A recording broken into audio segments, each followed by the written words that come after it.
You know I'm not a Cav Scout, but I wish I was one all the time. Psych. This is a typical day in the life of a United States Army Cav Scout. At 0500 in the morning, you'll wake up next to your smoldering campfire, over which you and all of your best friends cooked a delicious meal of roasted rat last night. At 0600, it's time for horse PT. Very common knowledge, every Cav Scout is issued a horse. Yours is named Jasper. After about 20 minutes, you identify that Jasper has a deficiency, and it's off to the glue factory with him. After PT, you'll head back to your domicile. This is where I would normally accuse you of having a dirty barracks room, but you're a Cav Scout. Mother Nature is your barracks room. You live in the field. After completely ignoring your personal hygiene routine, it's time for breakfast, at which point you'll pop in a Zyn, crack open a white monster because it's time to get to work, baby. At 0900, it's time to PMCS your striker, which pretty much includes sucking on about 10 or 11 Zyn pouches as you and your friends try to shake that hangover from last night. The wheels are falling off and the headlights don't work, but you'll write no faults found and hand that 5988 right back to the mechanic. After maintenance, you'll pop in a few more Zyn pouches because it's time for land navigation, and you'll hoof it over to that one very specific spot to see if those hills on the map actually look like girl boobs. For lunch, you and your buddies march right past the dining facility and go straight to a half-empty box of meals ready to eat. Looks like Christmas came early this year because there's a single Chili Mac MRE with your name on it. After wolfing down yet another meal that's probably going to prevent you from pooping for the next few moon cycles,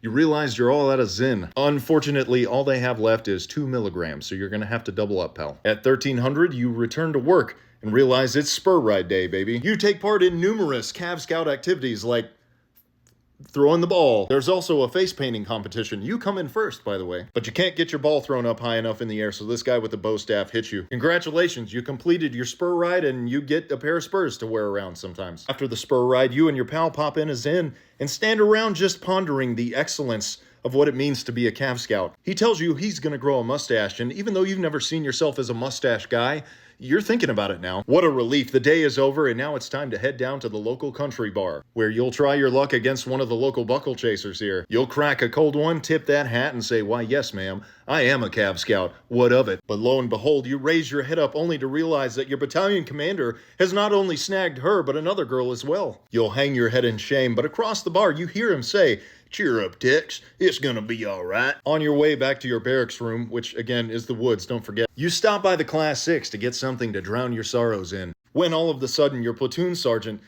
just so happens to be there, and he wants to know why you're buying alcohol instead of practicing your land nav. You grab yourself a bottle of Knob Creek, and as you try to pay for it, your card declines. With payday more than a week around the corner, you decide to default to the old tried and true military special. With your possibly carcinogenic whiskey in tow, you hop on your new horse, which is also named Jasper for some reason, and you ride off into the sunset because you're a Cav Scout, an American hero.